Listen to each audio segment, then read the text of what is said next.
Welcome to the No BS Spiritual Book Club's live streaming interview series, where leading new thought teachers, speakers, and authors share the intimate stories behind the 10 best spiritual books that inspired them the most on their spiritual journey. From well-known classics to hidden gems you might never have heard of, the No BS Spiritual Book Club saves you time and money by sharing reliable recommendations from those who've walked the path before you. The No BS Spiritual Book Club, the only no BS guide to the best spiritual books to inspire your own journey of self-discovery. Here's your host, founder of the No BS Spiritual Book Club, Sandy Sedgbeer. Hello and welcome. Joining me today to share the 10 books that had the biggest influence on his journey to becoming a faculty member of the Shift Network, a sought-after intuitive healing facilitator, an entrepreneur, and a 3 times best-selling author is Dave Markowitz, whose first self-published book, Self-Care for the Self-Aware, a guide for highly sensitive people, empaths, intuitives, and healers, was on Amazon's top 20 list for 41 consecutive months. Dave Markowitz, welcome. So great to be here. Excuse me. Wow, I meant so great to be here. Good to have you, Dave. So you said that picking your top 10 was a lot more challenging than you thought it would be. In fact, you had 2 goes at it, didn't you? Maybe more that I didn't tell you about. Yeah, when you first mentioned it, first, thank you for doing this. I think it's such an awesome idea and so outside the box thinking and just like really acting upon that. So I just love it. When you first mentioned it, I said, "Oh my God, I would just love to be part of that." So thank you for inviting me here. And when you invited me, I said, "Oh, that should be easy." And so I had a couple, right off the bat that I wrote down, and then I just kind of got stuck. And nothing else. I looked at, I don't know if you can see in the screen, but there's a stack of books, bookshelf behind me. I looked through those. Those are, I went to my next rack of books and looked through those. Now I had about 20, 25. Said, "Oh my God, how am I going to get this down to 10?" So, the work that I do is always, when I remember at least, is to really check in and say what's coming up within me around what's happening, as opposed to blaming and looking at outside answers. Say, "Wow, isn't that interesting? This is old, like childhood, maybe school kind of things about I got to get it right. I gotta get my check mark from Sandy, And so it's like, oh, now I'm putting more pressure on myself. But it was, at least it became clear of why it was so challenging that I had to get it right. So I kind of sat with those feelings a little bit and processed them. And then next thing you know, they were just flying out, just like, oh, that one and that one, of course, that one and that one. And then I had it about 12 or 13. I said, now what? So it was fun and challenging and wonderful, right? It really showed me something still within myself that says, I got to get it right. And I imagine some people in the audience can relate to that. So just putting light on the subject. It's really interesting. I mean, it takes you back, doesn't it? It takes you back to who you were when. And then you think, oh, I've changed. I'm not that person Hopefully. anymore. And you begin to see your own kind of trajectory. Yeah. It was interesting. And I think anyone on the path knows we're never going to get to that plateau and just stay there forever. It's a roller coaster. So Yeah. I'm still learning and will be forever learning to ride the roller coaster. And like you said, like if it takes you back to a certain day or event or period of time, so be it. It's showing up for healing. And I truly believe that. I believe whatever's going on, whatever feels like a blockage is actually really an opportunity. So I kind of dove into that and came up with, I think, 10 good ones. Did We'll you see. use any particular kind of yardstick? Okay, it's the books Mhm. that this, or it's, ones that kind of leave an impression with you and, they're still in your mind. I think it was more the latter, the ones that left the lasting impressions. There are a few more than others, of course. Mm. Uh, but yeah, something that seemed profound at the time slash lasting impressions. I think I went with that kind of mindset. Mm. Yeah. Well, the first one on your list, which is in our top 10 of all the top 10s, no surprise there, is a book that I think came to you, you said, and when you first looked at it, you thought it was psychobabble, new age woo-woo, and with the worst parts of quantum mechanics blended in. Mm. So tell our readers, our viewers, what that book was. Or do you want to tell them? Please feel free to remind me what I wrote. Okay. I don't know whether you've told the author this, but that book that you thought was psychobabble and new age woo-woo at first was Conversations with God. Book one, An Uncommon Dialogue by Neil Donald Walsh, which was published in 1995. Wow. So what changed your mind? Well, first, I've spoken to Mr. Walsh a couple of very brief times, and I never said anything about your book is woo and drove me crazy. I just thanked him for really stepping out on a limb. I mean, that's a pretty big limb to step out onto, especially in the 1990s. Yeah, So something said, stick with it. The first chapter, especially, I thought was it just I just couldn't follow it at all. And I think most people might just throw the book out or use it for firewood or something if the first chapter makes absolutely no sense. But something kept me going. And next thing you know, I'm literally reading every page, front to back, over and over and over. And it was it was shortly after I developed the channeling practice, so the ability to communicate with spirit and source energy. I thought was pretty clearly, and I still think it's pretty clearly, but we all have our own stuff that gets in the way. And I remember reading certain sections and really then feeling in saying, is that true? Like it was so, I don't know, grandiose, so different than anything I'd read before in typical spiritual books that I literally kept saying, is that true? Is that, and I kept hearing, yes, yes. And, I said, and it was kind of like, well, I wrote the book. Of course I know it's true kind of thing, that kind of voice coming through me. mm, So I stayed with it, and it really, I don't know, just opened up so much. Like you said, it probably has for millions upon millions and millions. Everyone I lent it to, it was a struggle to get it back. So I eventually just got a second copy, maybe a yeah, third. I don't remember. And I joined a study group around it where other people, like mine, were able to discuss it, and just really opened up my mind to a whole new dimension of religion versus spirituality, what resonates with me. Not that any of it's wrong or bad, of course. I remember going to see him speak live shortly after that came out.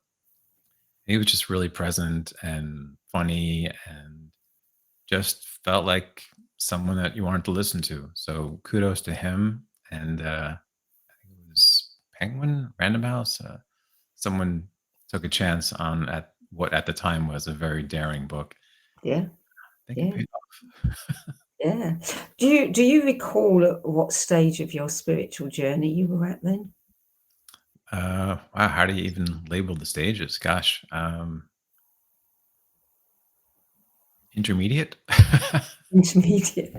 I mean, so it wasn't like completely new stuff for you. Some of it was confirming what I actually most of it, or a good amount of it, was confirming what I kind of felt I intuitively knew, but it was just putting it in words that my left brain really appreciated. And maybe that's the best summary of the whole thing to begin with. Yeah. Um, and it confirmed and also expanded my reality. And if you're thinking about a book or any kind of experience, what more do you want? I mean, sure, you might want to numb out for some experiences, but for expansion, growth, understanding, what are we all doing here and why, and that this energy called God is available to all of us. I mean, that's quite a breakthrough for me, considering my upbringing, and I think a lot of people also who were just learning that you know God doesn't speak to anyone, except those couple of old men, of course, 2,000 and 5,000 years ago, that kind of thing. Um, it was just really mind blowing, and just I'm very grateful for his work, and I think he's a Mm, great human being and quite a messenger for the planet. indeed. Book number 2, When the Body Says No, by Gabor Mate, published in 2003. That was 2003. I didn't even know that. Wow. What Anyone was who listens to Gabor Mate and is not taken in by his story, I would question. Right? He's so authentic, so real, so vulnerable with his experiences. He never claims to be above anyone. He never claims he's mastered anything. I think that's very appealing. And he's talking, again, he was kind of confirming all these things that I had learned. Being a medical intuitive, I was really into this mind body connection thing, and also really just wanted to teach it. I personally got a lot of value understanding how my body responds to the mind. And, he again was putting words on that whole process. And he was talking about, when the body says no, like there's a certain point when your body will tell you you've had enough, whether it's chocolate or pursuing a particular goal that's either out of reach or needs to be achieved more compassion and slowly. There's your body's always speaking to you, and as a medical intuitive, obviously love that whole idea because I teach people I don't just do the readings, but I teach people eventually how to do it themselves. Listen to your body. Sometimes it's very simple. It's just saying no. So many aches, pains, and illness that we're dealing with that in Western medicine are either uncurable or not understandable or idiopathic. There is an answer for all of these things. And I had been teaching those concepts for years. And then his book came to me. And personally, because I'm not a medical doctor, to hear a medical doctor who I was taught to really have reverence and respect for, to hear a medical doctor put almost what seemed like my work into his words, and so that a left brain Western mind can appreciate it, that was pretty powerful. So I kind of, got a little new age validation there. Book number 3, Spiritual Enlightenment, The Damnedest Thing, from the Enlightenment Trilogy, Book 1 by Jed McKenna, published in 2002. These older books. What is that saying? Oh, nothing. Mr. McKenna's work is really powerful. For those that haven't read it, he claims to be an enlightened being.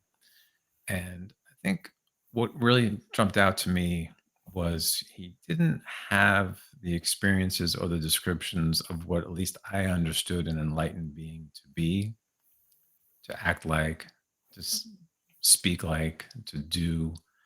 He made it somewhat more grounded, which kind of seems, Accessible.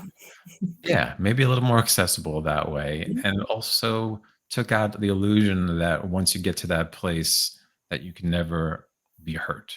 At least this is how I understood enlightenment. And he was saying, oh, you can be hurt, you just deal with it differently. So it seemed very grounded to me.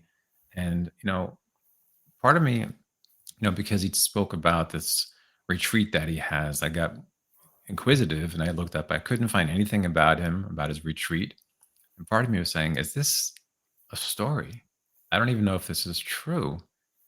And then I had to question that and say, well, even if it isn't, so what? Right? It doesn't have to be true to be powerful, to be mind expanding. So I thought that was kind of cool also. And, one of his books, I don't remember if it was that one, starts out where he's like being chased by was that like law enforcement or a neighborhood watch team or something like that. And he's just enjoying hiding from them in the bushes. Right?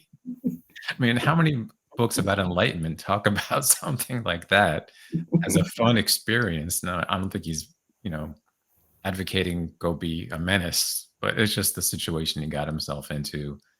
And, again, he seemed very real, very grounded and accessible. And also what was kind of cool was, sometimes if I'm reading something and a question is being presented within that text, my own mind will say, well, how will I answer that? And he always had a different answer than how I would have answered it. So this is really good. This is really challenging me to grow. So I kept on with that one. Well, Jed McKenna also wrote the 4th book on your list, which is Spiritual Warfare. And this is book 3. And you say that you skipped book 2. Tell us why you skipped book 2. I didn't skip it as far as reading it. I just didn't resonate with it as much. Yeah. So I didn't list it. It was more don't know if the word is parable. It wasn't as much of a lived experience that he was describing that at least I could relate to, and I didn't make it wrong or anything. It was just sort of like someone like reading a book or did like reading poetry. It seemed more like poetry to me, which for Mm, some people is just, oh my God, sign me up. For me, it's like, no, I just, I just can't relate to poetry in the written form anyway. mm. So it was just a very different format. And yeah, I mean, I think it was good, but it wasn't in my top 10. So, what did you like about book 3 then? Same idea, his groundedness and his experiences, his teachings, that he's very fact based around enlightenment, which again seems sort of contradictory to what how I understood it, or it just seems so nebulous. He was saying, it's okay if you don't believe me. This is my experience. Almost, followed by a period, right? Like his, from what I could read and gather and sense, there was no attachment at all to anyone believing anything he says ever.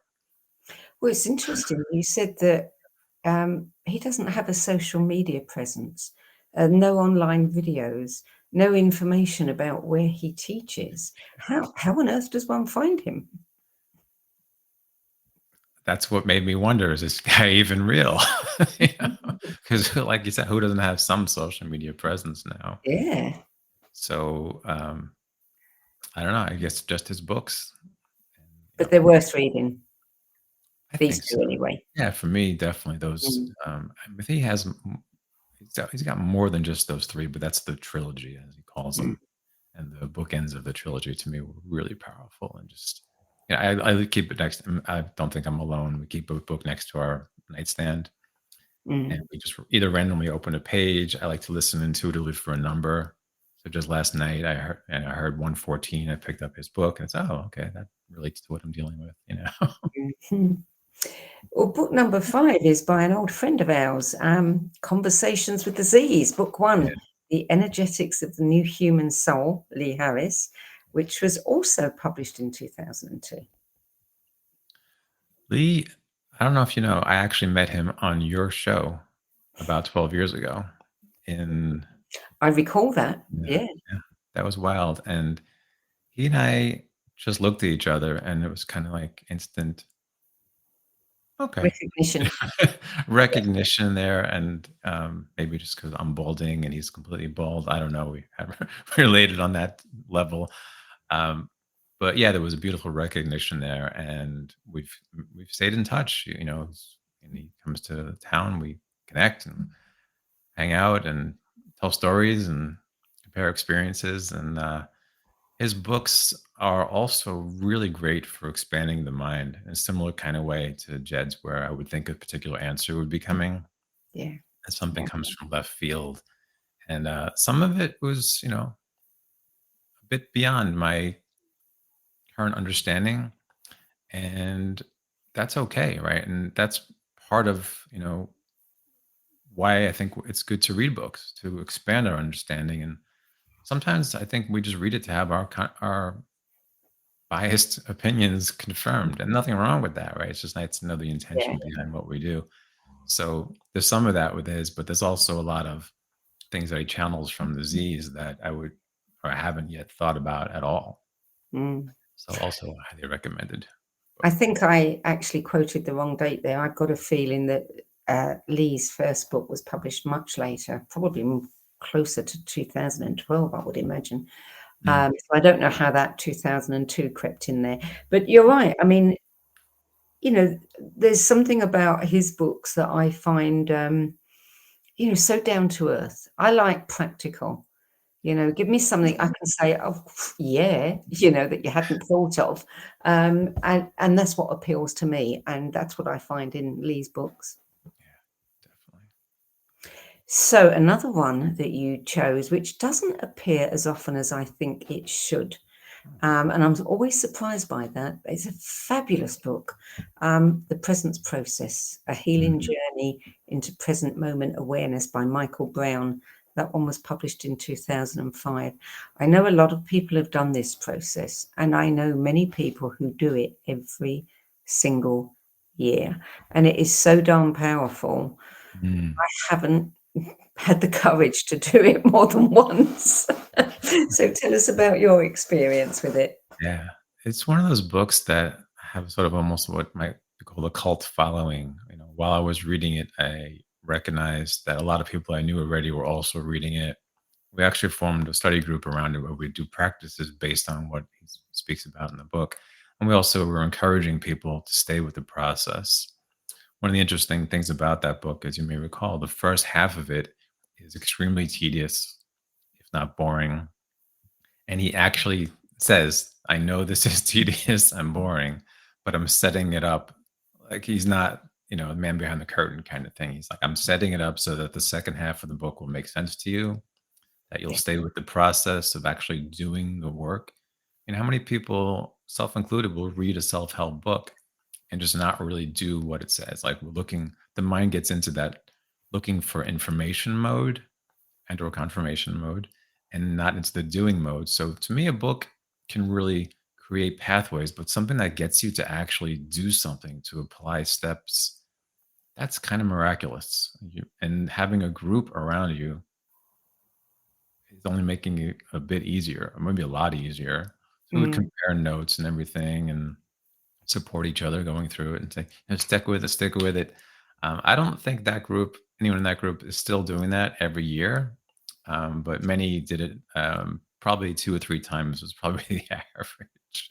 So for those listening, it's just a process of, getting in touch with your hurt, your pain, your yeah. wounds. So And it's it's such a simple process. When you read it, you think, is that all there is? yeah, And then, you might do it several times, well, every day, and not have a response. And then all of a sudden, out of nowhere, comes this upside the head, and you have a big response. Yeah. yeah. And then you understand the power of this process. Yeah, exactly. So in my book, books plural, I try to really push doing the work. Don't just read about it. Yeah.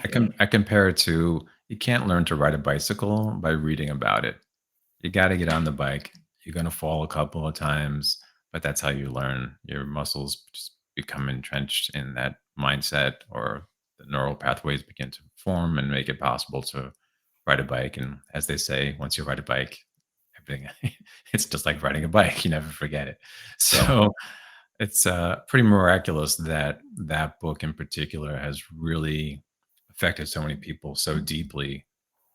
And the format of it, it's just so interesting. It's like, I know this beginning is going to be boring, and yet stick with it. And I promise you, something is going to go, poof, like you said, you get that moment of aha, and it makes it all worth it. Yeah, and on a personal level, his own story is amazing, and also the fact that he gave this to the world, allowed people to teach it, do what they want with it. He didn't have no ownership of it other than the books. That's it. He doesn't own the process, and then he disappears, steps back, and Yeah. it's people get on with it. True non-attachment practice right there. Yeah, absolutely. Beautiful thing. I do that with my work also. I never, said this is Dave's work or put my name on it, followed by energy medicine or something like that. It just doesn't really feel right to me. I think it was given to me. I can channel it, sure. I can put it in a book, and people hopefully will read it and not use it for firewood, and get some kind of growth and experience with it, and potentially, if they feel called to reach out to do a session or a course or something based on those words, then the book is totally worth it. As Yeah. one business coach said to me, your book is an expensive business card. That was interesting. Yes, it is. Yes, it is. But what a business card. Potentially a mind-blowing, life-altering business card if you do it Yeah. right. Exactly. We're going to take a short break now. You're listening to a No BS Spiritual Book Club interview, and sharing the 10 books that had the biggest influence on his life journey is best-selling author, intuitive healing facilitator, entrepreneur, and faculty member of the Shift Network, Dave Markowitz. We'll be back with more from Dave after this break. Stay tuned. Times TV. Maya Angelou once said that there is no greater agony than bearing an untold story inside you. I'm Sandy Sedgbeer, And when I'm not hosting Om Times Media's flagship radio show, What Is Going On, and the No BS Spiritual Book Club, I help people share their untold stories. Books are my life, my joy and my passion, and there is no greater reward than helping aspiring writers get their books out of their heads and into the hands of those who are waiting to read them. If you feel that you have a book in you but don't know where to begin, visit sedgebeer.com, click on the Work With Me tab and find out how my experience helping others tell their stories might be just what you've been looking for. That's sedgebeer.com, sedgeber.com. Imagine becoming a super influencer. Reinvent yourself, invest in your brand, and then manifest your success with a robust spheric approach. Om Times Media and Broadcasting offers a unique and multifaceted way to become the spiritual and conscious influencer you deserve to be by putting your message across our powerful platform with its proven record of integrity and excellence. Through our produced shows, Om Times offers the opportunity to become a social media TV personality, a radio show host, an Om Times magazine columnist, and a syndicated podcaster, all in one shot. By live streaming your show on Om Times TV and broadcasting it across the extensive Om Times radio and TV networks, you become more than a host. You become an ambassador and a force for positive change. Om Times. Open yourself to the possibilities. Everything that we do, we can do in a contemplative manner. Through the art of contemplation, you can use the gene keys in a really powerful way. Gene keys is basically the code book of life. In the gene keys, the book is made up of these three levels: shadows, gifts, and siddhis. And the journey is through those three levels, kind of unpicking of the shadow states, the releasing of the gifts, and then the embodying of this higher consciousness called the siddhi. And the siddhis are very exalted words. And it's not like we kind of suddenly are all these exalted Christ-like beings, but we have flashes and illuminations along the journey. And the more we get stuck into the journey, the more illumination comes to us, because the more we're releasing the light from in these codes inside our DNA. So all those revelations are inside us. So the contemplative way is the inner way.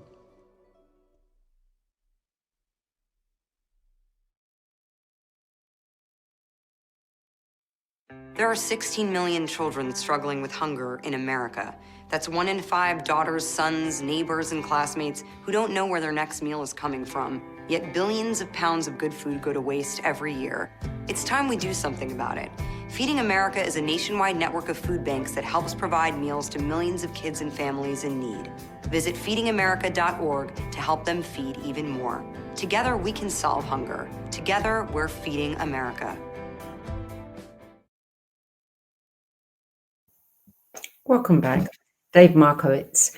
Book number 7, Letters from the Earth, Uncensored Writings by Mark Twain, posthumously published in 1962. Yeah. This one, wow. I read it in college. I actually took a course called American Humor. This was actually a course. And there was a book, a list of, I think it was 10, maybe 12 books that we're supposed to read during the year. And we would just discuss them in class, which is kind of a cool idea. This one stood out more than any of the other ones by far. I wasn't really familiar with Mark Twain's work, and it really fit in with my incredibly sarcastic, angry teenage self. Besides just being brilliant, the energy of it, and also was confirming, putting in words all the things that I thought but wouldn't really dare say about organized religion. I just want to be really clear. If someone is into organized religion and that makes them a better person, I am all for it. It's not up to me to say anything other than just go for it, do your thing. But for me, the way I was introduced to religion in my family of origin, A, it was kind of forced, and B, a lot of it didn't make any sense. It seemed sexist. It seemed not of the times, which I guess is kind of literal, right? Mm. And I was looking for someone that I wasn't consciously looking, but apparently, at least unconsciously, I was looking for someone who had a similar experience. And it's just a beautiful story. It's funny, it's sarcastic, um, wise, and to this day, I still um, recommend it to people. It's short, and it's about the specific premise of it, but basically, an angel comes to Earth and writes letters to the angelic realm, and saying things like, "What's with these people? They all go to church on Sunday, but none of them actually want to be there." Oh my God. Yeah, that makes sense. I mean, some might wanna be, but, in the angel's point of view, I guess they can perceive differently than we humans can. So, I mean, something like that was really important, and all of the rituals that we do to connect with spirit and all these kind of things, and again, if that's your thing, go for it. It just never resonated for me. Um, it was about hierarchies, not just within religion, but among, compared to other religions, like mine is best, mine is best. And this mindset has caused wars, I don't know, for a really long time. I don't know the exact number, but for long enough that I think we should start questioning what's in there. And also, just even if what's in there is positive for a lot of people, questioning the whole didacticism Yeah. that this is the only way.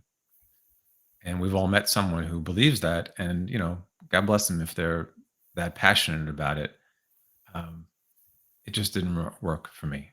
So hearing, reading his words were just, it was what I needed. It was a balm for a weary soul and a Mm. questioning soul that didn't feel safe enough to express those questions. There they were, being expressed and answered.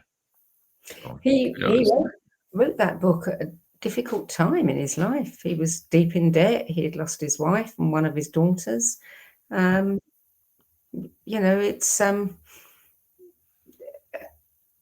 we don't think about authors having those kinds of experiences. They're sitting up there on a shelf in their glory. We don't think of them having the kinds of issues that we have. But out of that came this, incredible letters from the dejected angel. You can understand, the dejected angel in him. Yeah. Yeah, that's a good way to put it. I think most or a lot of good art is about expressing pain. I mean, Yeah. I've seen um, Starry Night painting in pictures probably dozens, or if not more times, and it's nice. And when I saw it live, I felt his pain in every Mhm. brushstroke. It Yeah. was just an energetic transfer, and I could feel where he was when he was painting it. Of course, stories later on confirmed he was not in the best of spaces during most of his painting, and here was painting it and turning such pain into such beauty. And if we can do that as authors, you know, or painters or anything, any kind of art really, um, Yeah. we're doing okay. Yeah. And, that's exactly what the author of book number 8 did. I mean, that book, this next book is probably the most powerful and most humbling I've ever read. And that is Man's Search for Meaning by Viktor E. Frankl, published in 1946. I mean, I just lose words trying to describe that book. Totally. Yeah, I'm with you. It's kind of beyond words. It's miraculous. It's powerful. It's a must read, in my hopefully humble opinion, for anyone about Yeah. anything ever, and really shows the power of the human spirit. Mm. I think he showed that when there's a why, you can put up with any kind of how or what. Yes.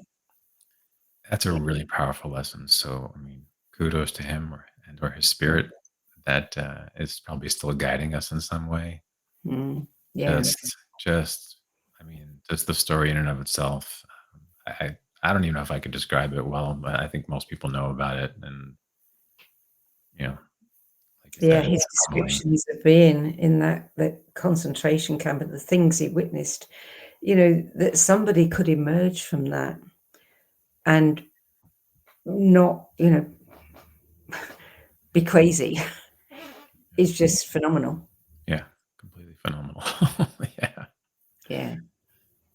So book number 9, I'm curious to hear what you've got to say about this book, because I have read it, and it is The Way of the Superior Man, a spiritual guide to mastering the challenges of women, work and sexual desire by David Dada, published in 1997. And I don't know what I expected from it. I'm not even sure what I got from it, but I'm very interested to hear what a man would get from this book. Mm. His work was introduced to me around that time, mid late 90s. A lot of people I knew in New York were really into his work. And they would invite me to men's groups, and something in me was just, nah, I don't want to do that. I wasn't even wise enough to ask what actually happens there. I just was in a no place. Right? Mm, And eventually I did, and I got a little bit more familiar with what's now called men's work. And then everyone there is like, you haven't read that book yet. It was like almost like a precursor to showing up at these things. So I guess I need to read it. And it helped me understand the masculine feminine dynamic in a whole new way, and relationships in general in a whole new way. And he's inviting people to go beyond, I think, what he called the first few stages of relationship, where it's all about the self, the whole egoic, what can I get from this? And then to the next stage of, giving. And then to the next stage of, how do we make this mutual?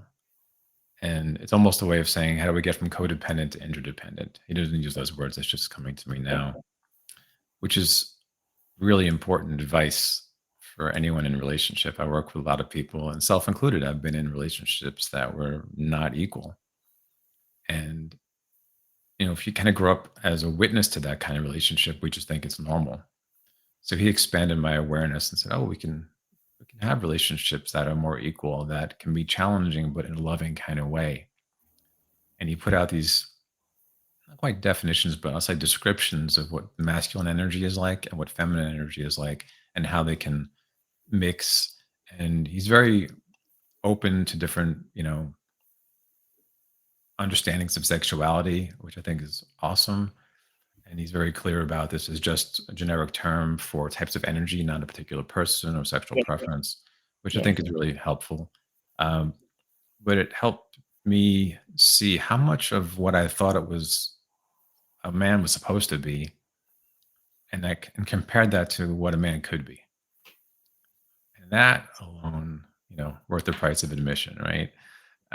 Or the $15 for the book or whatever it is, right? And it really, I know it helped quantify, it helped describe, it opened a new possibility. And it also showed me why my prior relationships didn't work.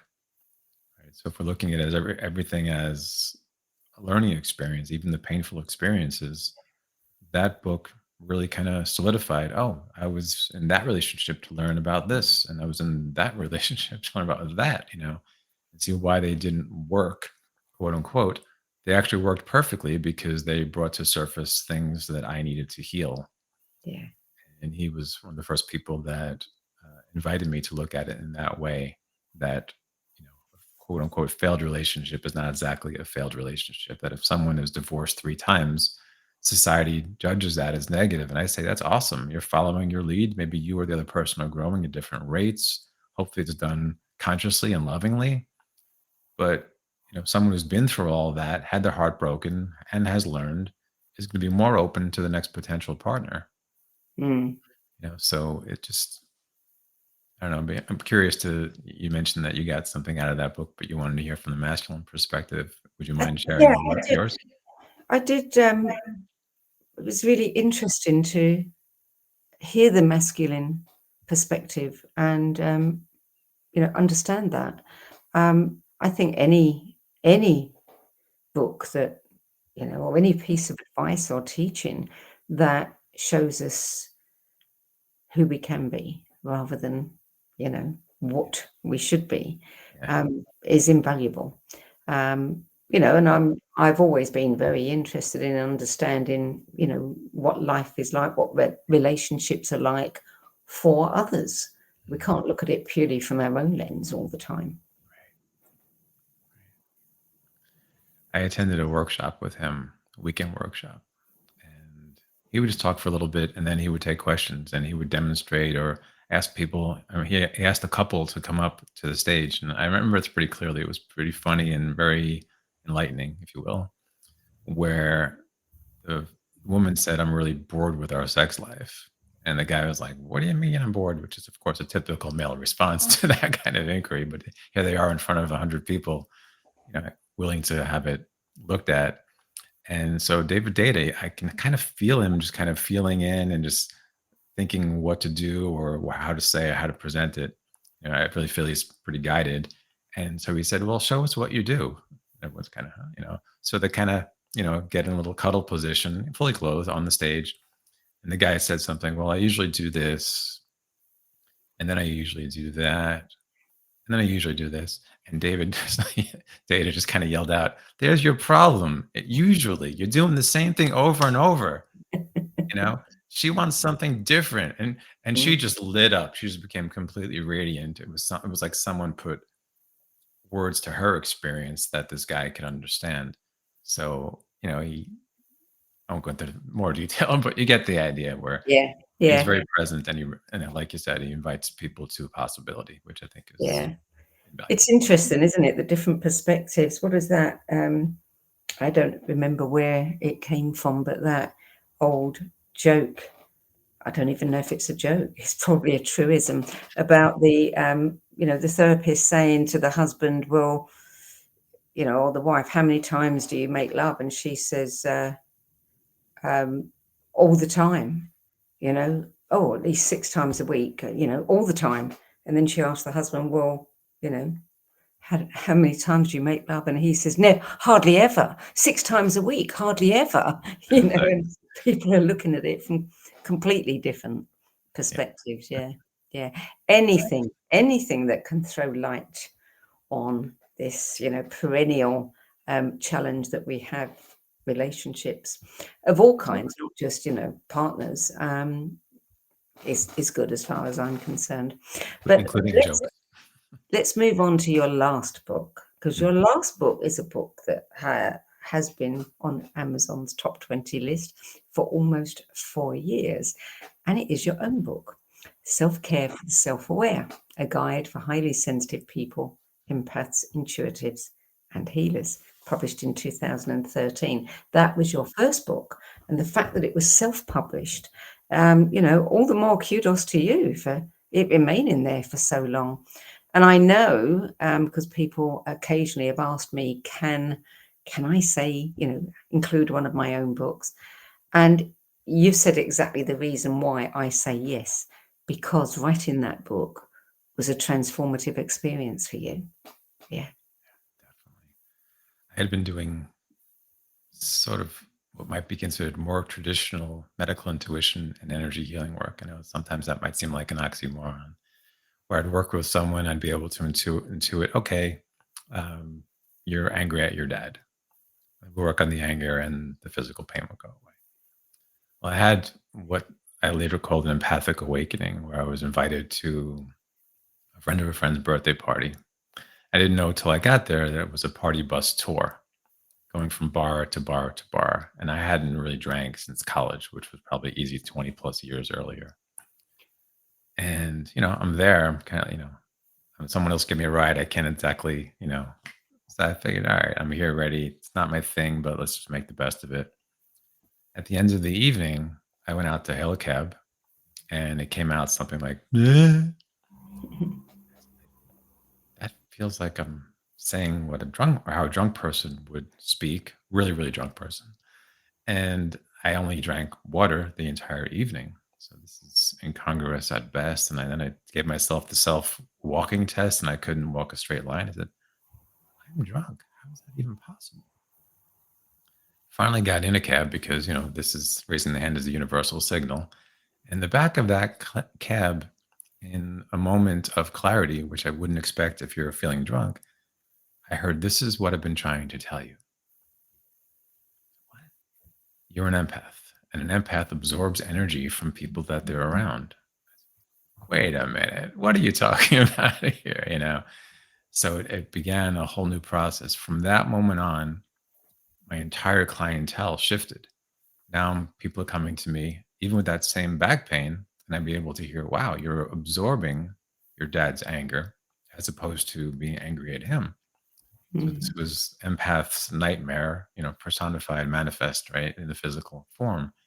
And at first, I didn't know what to do with it, but fortunately, being reasonably intuitive, I was able to hear how to help people work through these problems that are showing up that look very different causative layers and factors than anything I'd worked with prior.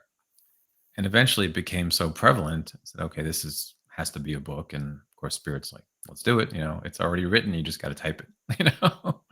Mm. So the name self care for the same for the self. I'm sorry, the name self care for the self aware came to me. So that's pretty good so far. Okay, what else you got?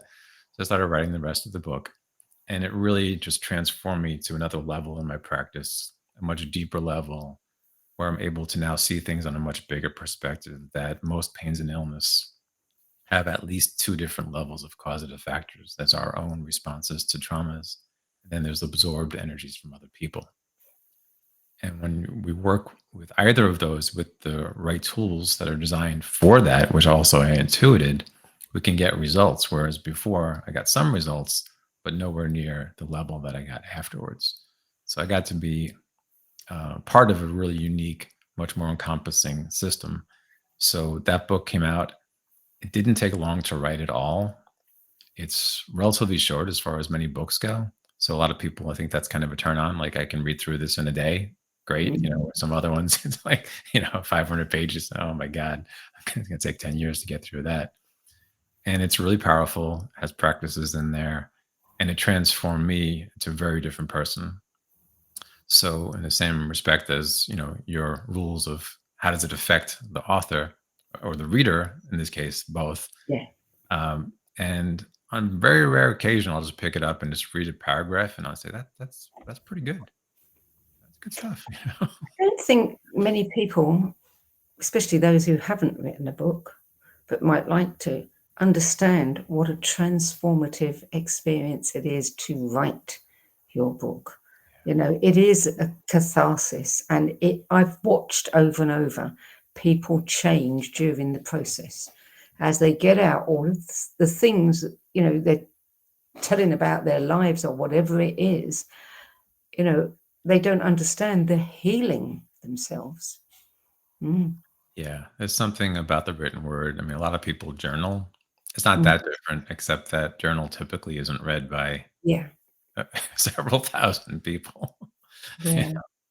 Well, it's a great title. I love the title, and I love the title of your latest one, which is Empathipedia, Healing for Empaths and Highly Sensitive Persons, which is being hailed as a comprehensive manual on the ABCs of successfully navigating life as an empath, which is something that I think is badly needed.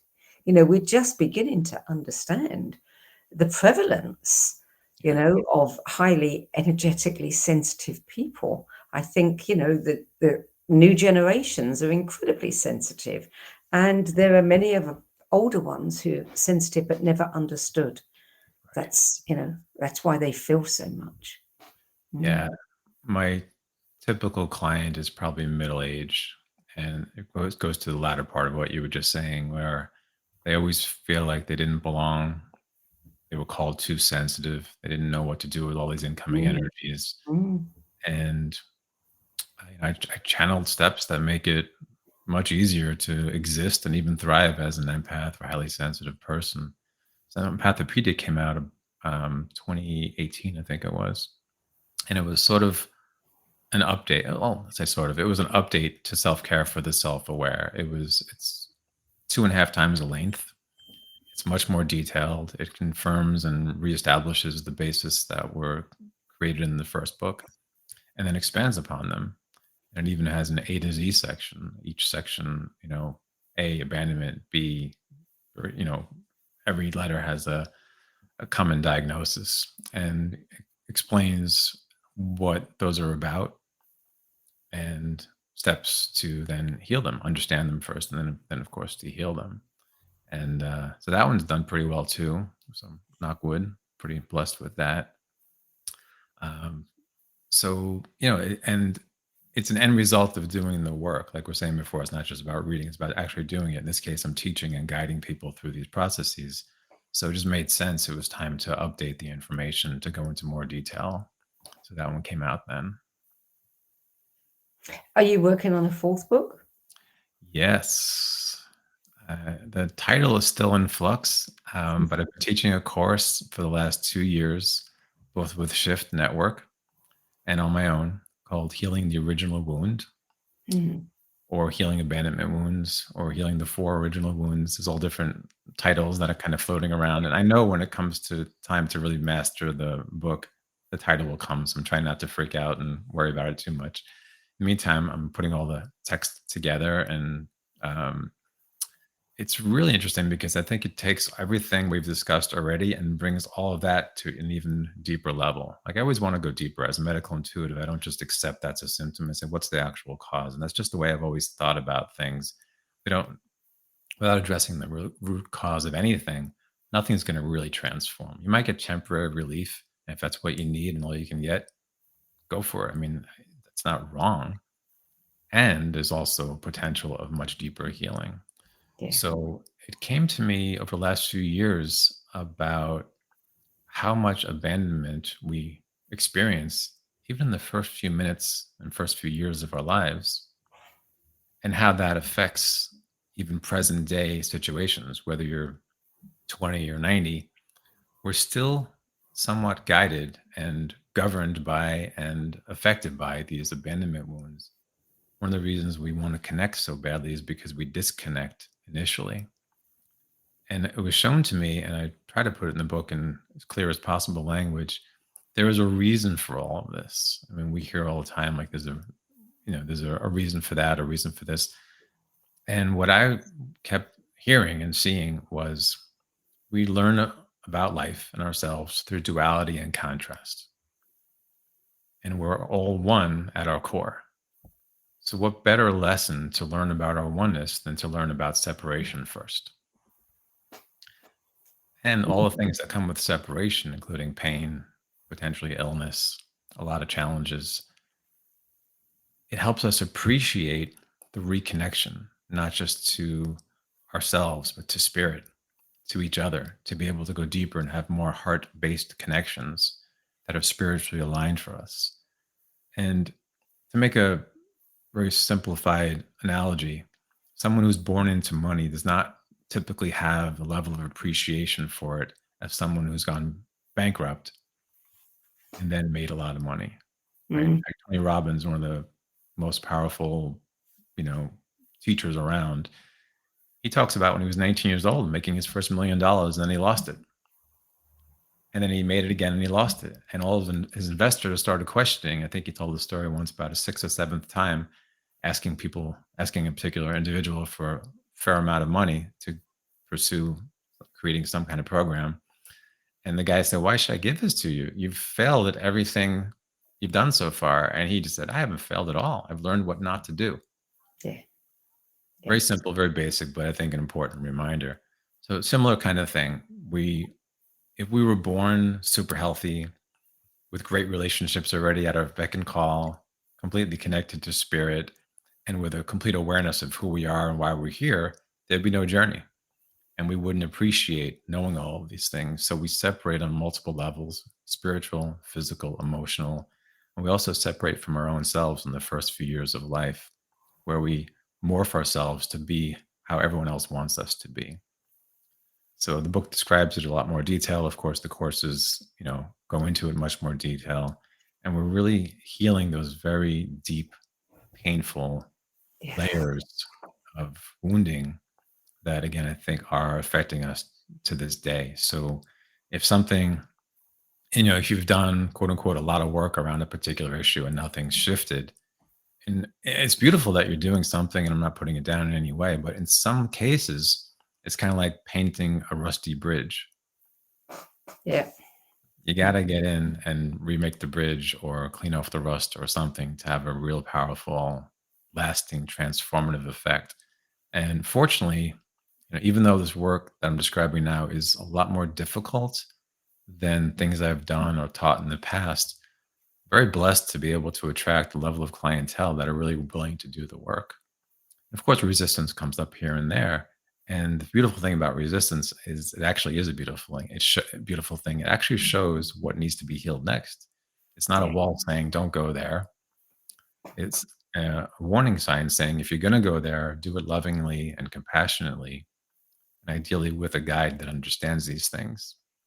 And in that safe container, people can really begin to shift some things on a very deep level. So hopefully that'll be out soon. I don't know exactly Look when. forward to reading that one when it comes out. We are almost out of time now.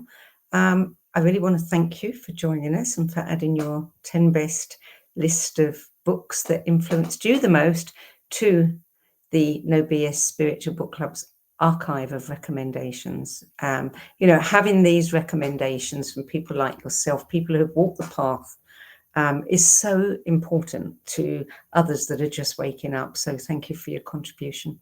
Of course. And thank you so much for inviting me and just being awesome. It's been fun.